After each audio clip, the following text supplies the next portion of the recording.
Episode 111-112 रात का समय। चांदनी की हल्की रोशनी कमरे में झांक रही थी।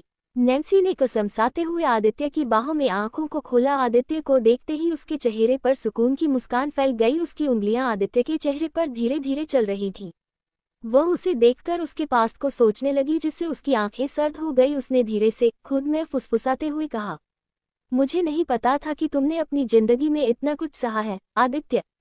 मैं जानती हूँ कि अभी सही वक्त नहीं है तुम्हें सब कुछ बताने का, लेकिन जब वक्त आएगा मैं तुम्हें हर सच्चाई बताऊंगी, या फिर वह सच्चाई खुद तुम्हारे सामने आ जाएगी। उसके लहजे में एक वादा था। उसने आगे कहा, मैं नहीं जानती वह कौन है, कहाँ है, जिसने तुम्हें इतनी तकलीफ और दर्द दिया है, लेकिन मैं वादा करती हूँ आदित्य, मैं उसे ढूंढ निकलूंगी। उसने तुम्हें जितना दर्द दिया है, मैं वादा करती हूँ तुम्हारे हर दर्द का बदला लूंगी। ये कहते हुए उसने आदित्य के माथे पर नरमी से चूम लिया। उसकी गहरी सांसें आदित्य की त्वचा को छू रही थीं। उसी पल आदित्य ने धीरे धीरे अपनी आंखें खोली। उसकी हल्की मुस्कान ने नैन्सी को चौंका दिया। आदित्य ने उसे अपनी बाहों में खींचते हुए शरारती लहजे में कहा, तो मैडम, सोने का फायदा उठाया जा रहा है ना? जब होश में रहती हो तब दूर भागती हो, और अब जब मैं सो रहा हूँ तो बेहोशी का फायदा उठा रही हो। ये तो गलत बात है बेबी। ये कहते हुए आदित्य ने उसके होठों पर एक किस दे दिया। नैन्सी ने थोड़ा गुस्से से खुद को छुड़ाने की कोशिश की और बोली, अच्छा, और जो तुम बात बात पर मेरा फायदा उठाते हो उसका क्या? प्यारे पतिदेव। जिस पर आदित्य ने मुस्कुराते हुए उसे और कसकर अपनी बाहों में जकड़ लिया और चुटकी लेते हुए कहा, अरे हमारी प्यारी सी वाइफी, आखिर प्यारा पतिदेव हूँ आपका, तो आपका फायदा उठाना तो हमारा हक है, मेरी मल्लिका ए नूर। जिस पर नैन्सी घूरते हुए कहा, सीरियसली बातें बनाना तो कोई तुमसे सीखे, और यह क्या अजीब अजीब से नाम निकालते रहते हो तुम, हर बार एक नया नाम। जिस पर आदित्य ने उसकी आंखों में प्यार से देखते हुए जवाब दिया, तो नैन्या कैसे रहेगा माय लाइफ। ये सुनकर नैन्सी सोचने लगी, लेकिन तभी उसकी आंखें बड़ी बड़ी हो गई। उसने हैरानी से कहा, क्या कहा नैन्या? जिस पर आदित्य ने प्यार से अपना सर हाँ में हिलाते कहा, हाँ, आदित्य और नैन्सी से मिलकर बना नैन्या, वैसे तो हमारी छोटी सी बच्ची के लिए सोचा है, मस्त है ना? ये सुनकर नैन्सी के चेहरे पर बड़ी सी मुस्कान और हल्की शर्म उसे और भी खूबसूरत बना रही थी। आदित्य उसे देखता रहा, उसकी हर अदाएं जैसे उसके दिल को और छू रही थी। नैन्सी ने हैरानी से कहा, आखिर तुम हो क्या, समझ नहीं आता ये सब कहाँ से सोचते हो? हाँ, और हाँ, बहुत अच्छा और प्यारा नाम है। फिर उस घूरते हुए कहा, लेकिन ये हमारी बच्ची अभी कहाँ से आ गई? जिस पर आदित्य ने अपने हाथों को उसके कपड़ों के अंदर ले जाते हुए कहा, अभी तो नहीं आए हैं, लेकिन चलो ना प्लानिंग करते हैं। ये कहते हुए उसे किस करने लगा, जिस पर नैन्सी जल्दी से बेड से कूदती हुई बोली, बहुत मार खाओगे अगर छुआ भी तो, जब देखो तब बेशर्मी, इसके अलावा कुछ भी नहीं आता क्या? जिस पर आदित्य ने जल्दी से बेड से नीचे कूदते हुए कहा, अब क्या करूं, मेरी इतनी खूबसूरत बीवी मेरे सामने हो तो मैं कैसे कंट्रोल, ऑलरेडी 1 साल दूर रही हो, इसलिए अब तो भूल ही जाओ, चुपचाप से पास आओ। जिस पर नैन्सी ने दूसरी तरफ जाते हुए कहा, बिल्कुल भी नहीं। जिस पर आदित्य ने कहा, हाँ जी प्यारी वाइफ। जिस पर नैन्सी ने आदित्य को घूरते हुए कहा, पीट जाओगे आदित्य, बता रही हूँ। जिस पर आदित्य ने कहा, आपके मुलायम हाथों से पीटने को भी तैयार हूँ, लेकिन छोड़ूंगा नहीं। जिस पर वह बस उसे पकड़ने ही वाला था कि तभी किसी ने दरवाजे पर नोक किया। जिस पर आदित्य का मुंह बना गया। वही नैन्सी ने जल्दी से दरवाजा खोल दिया। सामने चिराग था। उसने सर झुकाए हुए कहा, लेडी बॉस, आपकी पूरी टीम आपको ढूंढ रही है, क्या उन्हें इन्फॉर्म कर दूं? ये सुनते ही नैन्सी को याद आया और उसने अपना सर पीटते हुए कहा, मैं तो भूल ही गई थी, हाँ, जल्दी से इन्फॉर्म करो और उन्हें अपने बॉस के बिला पर पहुंचने को कहो, मुझे एक बहुत इंपॉर्टेंट मीटिंग करनी है। जिस पर चिराग ने अपना सर हाँ में हिलाया और वहां से चला गया। तभी नैन्सी को ऋषभ के फोन के बारे में याद आया। वही आदित्य उसे बाहों में लेने वाला था। उसके चेहरे पर परेशानी देखकर पूछा, फिर से दूर जाने का इरादा है? बता रहा हूँ, इस बार दूर किसी भी हाल में नहीं जा सकती। जिस पर नैन्सी ने उसकी तरफ मुड़ते हुए परेशानी से कहा, मुझे तुम्हें भी एक बहुत इंपॉर्टेंट बात बतानी है, जिसकी वजह से मैं दूर भाग रही थी ना, उस बारे में। जिस पर आदित्य ने उसके चेहरे को अपने हाथों में लेते हुए कहा, हाँ बोलो, मैं भी जानना चाहता हूँ, आखिर क्यों तुम मुझसे दूर गई, क्यों किया तुमने ऐसा? जिस पर नैन्सी ने कहा, यहाँ नहीं बिला चलते हैं, और मेरे कपड़े और फोन कहाँ है जो मेरे पास थे? जिस पर आदित्य भी अब सीरियस हो गया था। उसने जल्दी से नैन्सी को उसके कपड़े और 2 फोन दे दिया और फिर वो दोनों वहां से बिला जाने के लिए निकल गए। वहीं दूसरी तरफ कैलिफोर्निया के एक घने जंगल के बीचों बीच बने अज्ञात बेसमेंट में सन्नाटा इतना गहरा था कि वहां मौजूद लोग अपनी ही सांसों की आवाज से डर रहे थे। बेसमेंट का माहौल धूप अंधेरे से ढका हुआ था। जगह जगह हल्की हल्की जलती टॉर्च की लपटें एक अजीब डरावना माहौल पैदा कर रही थी। एक विशाल सिंहासन जैसी कुर्सी पर बैठा हुआ एक काला साया नजर आ रहा था। उसका चेहरा अंधेरे में छिपा हुआ था, लेकिन उसकी जलती हुई लाल आंखें ऐसे चमक रही थी जैसे किसी शिकारी की नजर अपने शिकार पर हो। उसके शरीर से निकलती हुई भयावह ऊर्जा वहां खड़े हर इंसान के रोंगटे खड़े कर रही थी। कमरे में खड़े ब्लैक यूनिफॉर्म पहने बॉडीगार्ड्स के चेहरों पर पसीने की बूंदें उनकी दहशत को बयां कर रही थी। सिंहासन के सामने खड़े लोगों में एक लड़की थी जो डर से कांप रही थी। वह वही लड़की थी जो आदित्य को लेने गई थी। उसके साथ 3 बेहद हैंडसम लेकिन रहस्यमयी दिखने वाले लड़के थे जो अब चुपचाप सिर झुकाए खड़े थे। उनकी सांसें तेज चल रही थी, लेकिन किसी की हिम्मत नहीं थी कि वह उस साए की आंखों में देख सके। लड़की की आवाज कांपती हुई गूंजी, आई एम सॉरी बॉस। लेकिन हम आदित्य को रोक नहीं पाए। उसने ऋषभ को हमारे पहुंचने से पहले ही मार दिया। इतना सुनते ही साए का हाथ अपने सिंहासन के पास रखी एक भारी कतार पर गया। वह साया उठ खड़ा हुआ। उसकी परछाई इतनी बड़ी और डरावनी थी कि ऐसा लग रहा था मानो वहां खड़े लोग किसी राक्षस के सामने खड़े हों। उसने बिना एक पल की देरी किए कतार को उठाया और उसे जोर से लड़की की तरफ फेंक दिया। कतार उसके पैरों में गहराई तक जा धंसी। लड़की दर्द से चीख पड़ी और घुटनों के बल गिर गई। उसका खून पानी की तरह बहने लगा। उसका चेहरा दर्द से ऐंठ गया था, लेकिन वह अपना सिर झुकाए हुए थी। उसकी हिम्मत नहीं हो रही थी कि वह अपनी आंखें उठाकर उस शैडो की ओर देख सके। साया गरजते हुए बोला, ऋषभ मारा गया। तुम सब उसकी हिफाजत के लिए भेजे गए थे और तुमने उसे मरने दिया। मैं तुम्हारी नाकामियों के लिए तुम्हें जिंदा रहने दूं, ये तुमने कैसे सोच लिया? साए की आवाज इतनी गहरी और भयानक थी कि पूरा कमरा कांप उठा। वहां खड़े बाकी लोग कांपते हुए एक दूसरे की तरफ देखने लगे, लेकिन किसी की हिम्मत नहीं हो रही थी कि कुछ बोल सके। साया और जोर से चिल्लाया, मुझे कमजोर लोगों की जरूरत नहीं है। अगर तुमने अगली बार मेरी बात न मानी या नाकाम हुए, तो ये खून सिर्फ तुम्हारे पैरों से नहीं, तुम्हारे सिर से भी बहेगा। जंगल के उस घने बेसमेंट में हर तरफ खून की महक घुल चुकी थी। लड़की के पैरों से बहता खून फर्श पर फैल चुका था, लेकिन किसी की हिम्मत नहीं थी कि उसे मदद के लिए हाथ बढ़ाए। वहां खड़े तीनों लड़के लड़की की हालत देख रहे थे, पर वे खुद इतने डरे हुए थे कि पसीने में तरबतर हो गए थे। सिंहासन पर बैठा वह साया गुस्से में कांप रहा था। उसकी गहरी लाल आंखें और तेज हो गईं, मानो किसी का सीधा गला काटने के लिए मचल रही हों।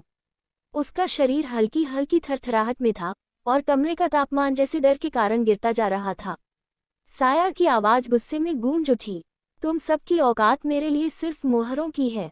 अगर ये मोहरे मेरे काम के नहीं रहे, तो इन्हें खत्म करने में मुझे पल भर की भी देर नहीं लगेगी।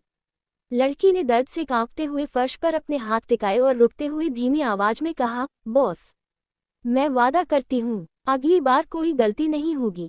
साया ने ठंडी और खतरनाक हंसी के साथ कहा, वादे वो करते हैं जिनकी जान की कोई कीमत हो, लेकिन तुम्हारी औकात क्या है, मुझे याद दिलाने की जरूरत नहीं।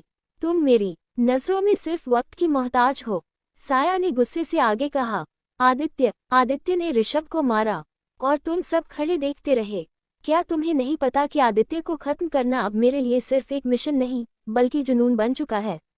वह मेरी सबसे बड़ी गलती थी और अब मैं अपनी गलती का अंत खुद करूंगा। कमरे में खड़े तीनों लड़के सिर झुकाए एक दूसरे की तरफ देख रहे थे।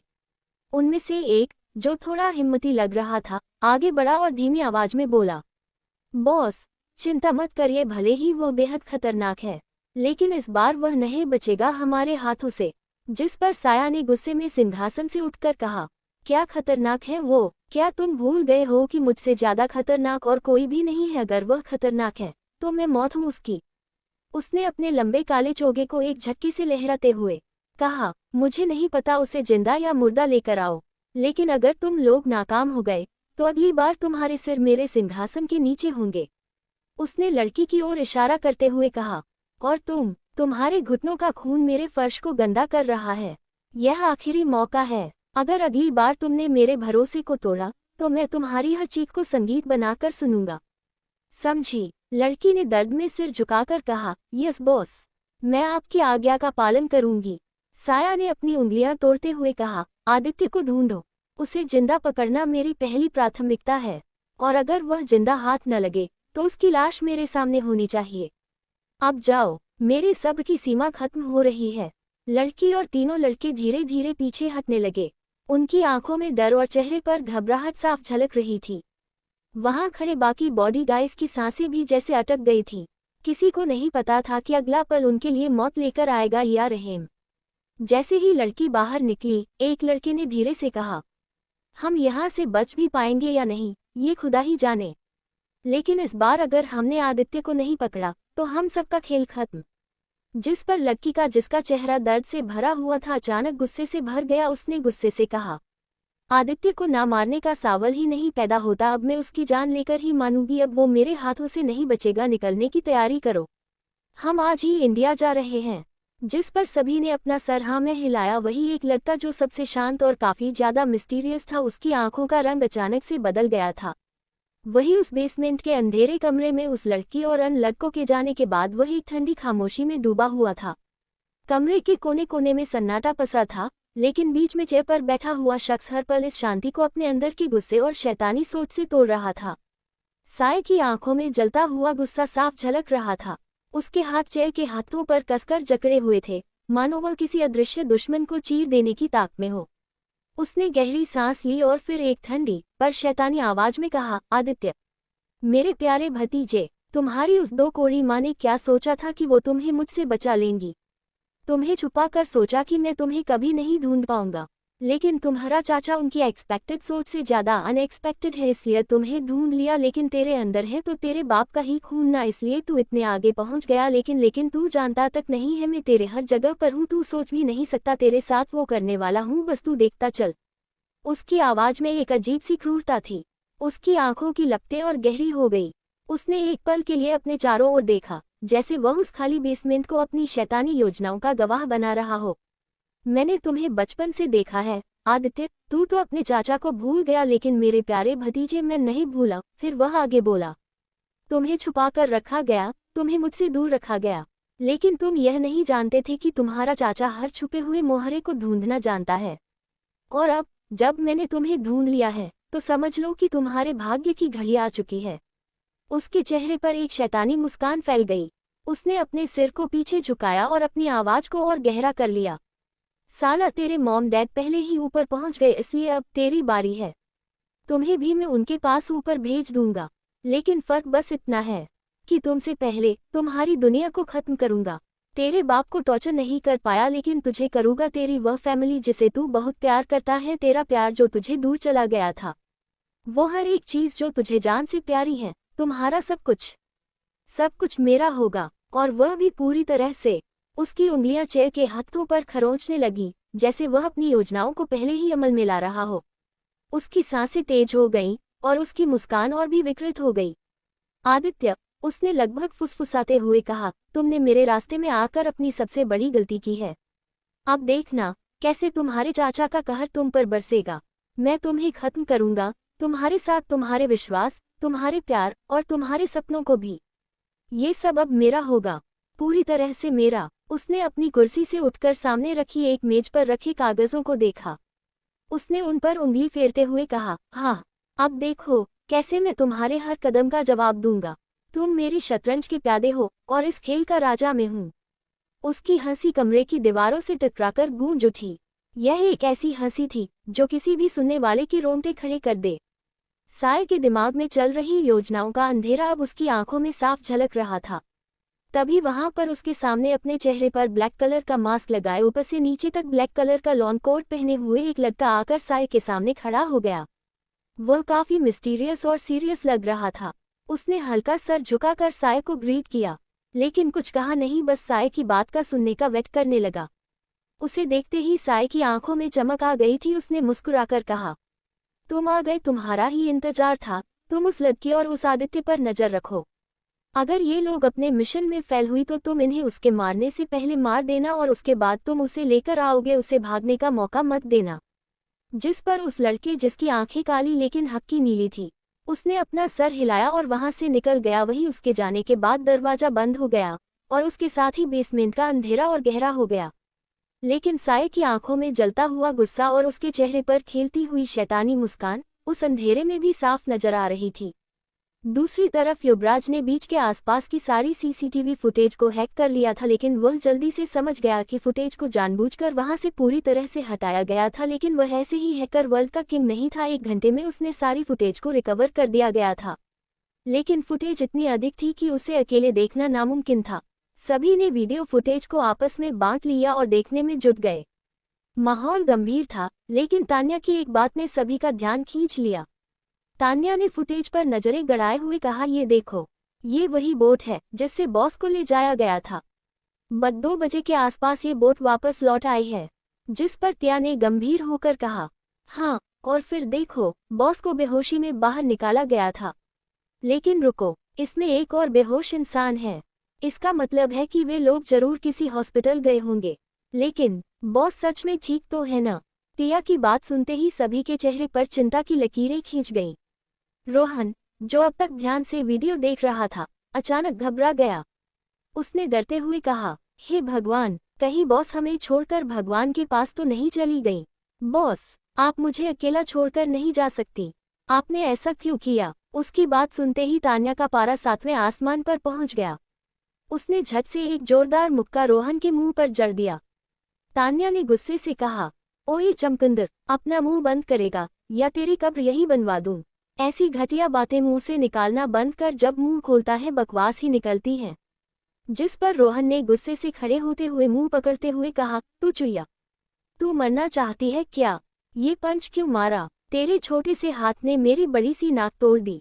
मैंने क्या गलत बोल दिया हो? जिस पर तान्या ने आंखें तरेरते हुए कहा, वो ऐसी बात है ना, तेरा पेंच ढीला हो गया था इसलिए मारा। सोचा शायद डर के मारे तेरे घुटनों में गया हुआ दिमाग वापस भेजे में आ जाए। ये सुनकर रोहन जल्दी से गुस्से से बोला, हेलो छिपकली कहीं की, मेरी दिमाग के डॉक्टर बनने की कोशिश मत कर, समझी? पता नहीं साला हाथ है कि हथौड़ा इतना तेज कौन मारता है? जिस पर तान्या ने हंसते हुए कहा, तेरे लिए तो हथौड़ा कम है और मारूंगी अगर तूने फिर से बकवास की तो। जिस पर रोहन ने गुस्से से कहा, अब हाथ तो लगाकर दिखा, फिर मेरे हाथ भी पीछे नहीं है। ये कहते हुए रोहन ने अपनी शर्ट की स्लीव्स चुरानी शुरू कर दी। उसकी हरकत देखकर तान्या भी गुस्से में उठ खड़ी हुई। दोनों के बीच माहौल गर्म हो गया था। तान्या ने घूरते हुए कहा, आ जा झरकुल्ले, देखती हूँ तेरा भीम का अवतार। हाथ लगाकर दिखा तू, फिर देख मैं तेरा क्या हाल करती हूँ। जिस पर रोहन ने गुस्से से कहा, तेरी तो झरकुल्ले क्या होता है, तुझे तो आज नहीं छोड़ूंगा। और वो दोनों ही वापस से लड़ने के फुल मूड में थे। तभी टिया ने गुस्से से अपनी जगह से उठते हुए कहा, stop it both of you, तुम दोनों पागल हो गए हो क्या? ये कंट्रोल रूम है या कोई अखाड़ा? अगर बॉस यहाँ होती तो तुम्हारी ये छुआ बिल्ली का खेल देखकर तुम्हें बाहर फेंक देती, इसलिए आपस में लड़ना बंद करो, बॉस को ढूंढना है हमें। जिस पर रोहन और तान्या ने एक दूसरे को घूरा। फिर तान्या ने मुंह बनाते हुए कहा, देख लेना टिया, अगली बार इसको मैं सच में गिरा दूंगी। जिस पर रोहन ने गुस्से से कहा, तो बचेगी तू भी। तभी टिया गुस्से से बोलती है, चुप करो तुम दोनों, समझ नहीं आ रहा क्या कितनी सीरियस सिचुएशन है और तुम लोग सही में कोई अगली बार नहीं होगी। अभी सभी फुटेज पर ध्यान दो वरना निकल जाओ यहाँ से। जिस पर दोनों चुप हो गए और अपनी जगह बैठ गए। वही युवराज कुछ बोलने वाला था कि तभी उनके कंट्रोल रूम का दरवाजा खुला और चिराग अंदर आया। उसे देखते ही सभी अपनी जगह से खड़े हो गए। वही कनिष्क ने जल्दी से कहा, मिस्टर चिराग, आप यहाँ हमारी दी कहाँ है? उन्हें आप लोग ही लेकर गए थे ना? जिस पर चिराग ने बिना कुछ कहे एक कार्ड आगे करते हुए कहा, इस जगह आपको आपके सारे सवालों के जवाब मिल जाएंगे, इसलिए हमारे साथ चलिए, वो आपका वेट कर रही हैं।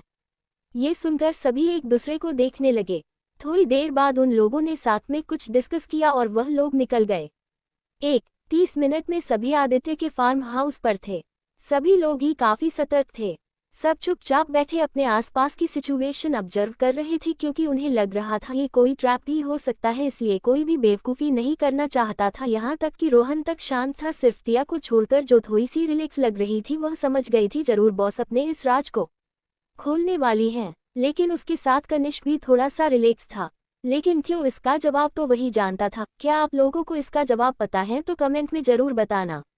वही थोड़ी देर बाद फार्म हाउस के बाहर आदित्य और नैन्सी की कार रुकी। कार में आदित्य हर टाइम नैन्सी को छेड़ता रहा, लेकिन उसने उस बात का जानने का भी इंतजार किया। तभी गार्ड ने उसके कार का दरवाजा खोला और आदित्य बाहर आया। उसने देखा कि नैन्सी भी बाहर कदम रखने वाली है तो उसने जल्दी से उसे अपनी बाहों में ले लिया। ये देखकर नैन्सी ने आंखें बड़ी करते हुए कहा, क्या कर रहे हो आदित्य, नीचे उतारो। जिस पर आदित्य ने अपना सरनामे हिलाते हुए कहा, बिल्कुल भी नहीं, मेरा तुम्हें नीचे उतारने का बिल्कुल भी मन नहीं है। मैं बस तुमसे एक सेकंड भी दूर नहीं रहना चाहता, तुमसे चिपक कर रहना चाहता हूँ। आदित्य क्या बचपना है। नैन्सी ने गुस्से में सिर पीट लिया। आदित्य प्लीज, सब देख रहे हैं, शर्म कर लो, नीचे उतारो। आदित्य ने ऊपर नजर उठाए और सबके ऊपर डाली। जैसे ही उसके बॉडीगार्ड्स ने उसकी तरफ देखा, वह तुरंत वहां से गायब हो गए। देखा, अब तो कोई नहीं देख रहा है ना, आदित्य ने मुस्कुराते हुए कहा। नैन्सी ने उसे घूरते हुए कहा, तुम्हारी हरकतें दिन ब दिन बेतुकी होती जा रही हैं। आदित्य ने शरारती अंदाज में जवाब दिया, हरकत नहीं बीवी जी, इसे प्यार कहते हैं, और वो भी बेशुमार प्यार। जिस पर नैन्सी ने अपना सरनामे हिलाते हुए कहा, आई श्योर, बहुत ज्यादा गंदे हो तुम। जिस पर आदित्य ने उसके होठों को जल्दी से काटते हुए कहा, जो हूँ जैसा हूँ, लेकिन अब बस आपका ही हूँ और आपको ही मुझे संभालना होगा मेरी प्यारी वाइफी। उसके काटने से नैन्सी ने होठों पर तेज दर्द हुआ, जिससे उसने उसके सीने पर मारते हुए कहा, तुम नहीं सुधर सकते सच में। और ऐसी ही नोकझोंक के बीच दोनों फार्म हाउस के अंदर एंटर हुए। जैसे ही आदित्य और नैन्सी नोकझोंक करते हुए फार्म हाउस के अंदर दाखिल हुए, उनकी खिलखिलाहट पूरे हॉल में गूंज उठी। लेकिन यह मुस्कान जल्द ही उनके चेहरे से गायब हो गई जब उन्होंने सामने का दृश्य देखा। हॉल में एक भारी सी खामोशी थी। युवराज, तान्या और रोहन सोफे पर बैठे थे, लेकिन अब उनके चेहरे पर हैरानी की ऐसी लकीरें थीं जैसे उन्होंने किसी भूत को देख लिया हो। युवराज के हाथ में पकड़ी कॉफी का कप उसके हाथ से फिसलकर नीचे गिर गया। कॉफी फर्श पर फैल गई, लेकिन उसकी नजरें आदित्य और नैन्सी पर टिकी रहीं। तान्या का मुंह इतना खुला हुआ था कि शायद वहां एक पूरी चॉकलेट केक रखी जा सकती थी। उसे तो जैसे 440 वोल्ट का झटका लग गया था, वो पलकें झपकाना ही भूल गई थी। सबसे मजेदार प्रतिक्रिया रोहन की थी। वह अपने हाथ में चिप्स का पैकेट पकड़े हुए था, लेकिन जैसे ही उसकी नजर आदित्य और नैन्सी पर पड़ी, उसने हड़बड़ाहट में चिप्स का पूरा पैकेट हवा में उछाल दिया। चिप्स उसके सिर और आसपास गिरने लगे, लेकिन उसकी आंखें आदित्य और नैन्सी पर टिकी थी। वह अपनी जगह से कूद खड़ा हुआ और आंखें मलने लगा, मानो ये सपना हो। ये सच में हो रहा है। उसकी आवाज में फुसफुसाहट थी। उसने दोबारा अपनी आंखों को रगड़ा।